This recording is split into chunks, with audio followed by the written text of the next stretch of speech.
ते पण ऑटिस्टिक होते. नाही खरं आहे नाही ऑटिस्टिक होत नाही, पण इट इज नोन की, आणि again I don't have a research proof for that, but it is known that their behaviour and their psychology changes, कारण ते get more used to screen. म्हणजे तो स्क्रीन अडिक्शन सारखं बरंच होतं.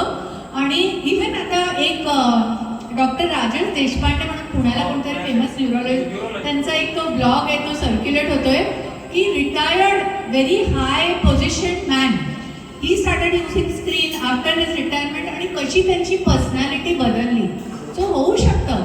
म्हणजे आपल्याला, आपण लहान होतो तेव्हा कसं आपण न्यूट्रिशन जेवण हे इम्पॉर्टंट होतं की मुलाला न्यूट्रिशन जेवण द्या. मला वाटतंय आजच्या मुलांना न्यूट्रिशन कम्युनिकेशन, म्हणजे तुम्ही कम्युनिकेट करा, बोला, डोळ्यात बघा त्यांच्या, काहीतरी प्रश्नोत्तर करा, ही गोष्ट कंपल्सरी असायला पाहिजे.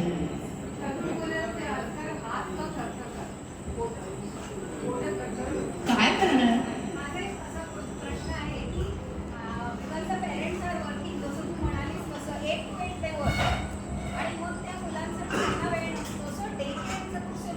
पण इंडियामध्ये मला माहिती नाही, पण I think it might be better than putting him in a room with TV with some servant.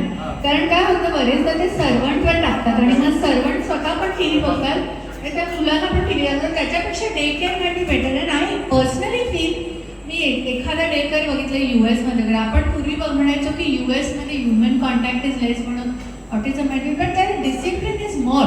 So therefore that their day care is much better. आपल्या इकडे तेवढं, स्पेशली लोअर सोशो इकॉनॉमिक क्लासमध्ये मी बघते की आई बाबा दोघंही काम करत असतात आणि कोण अवेलेबलच नसतं त्या मुलासाठी.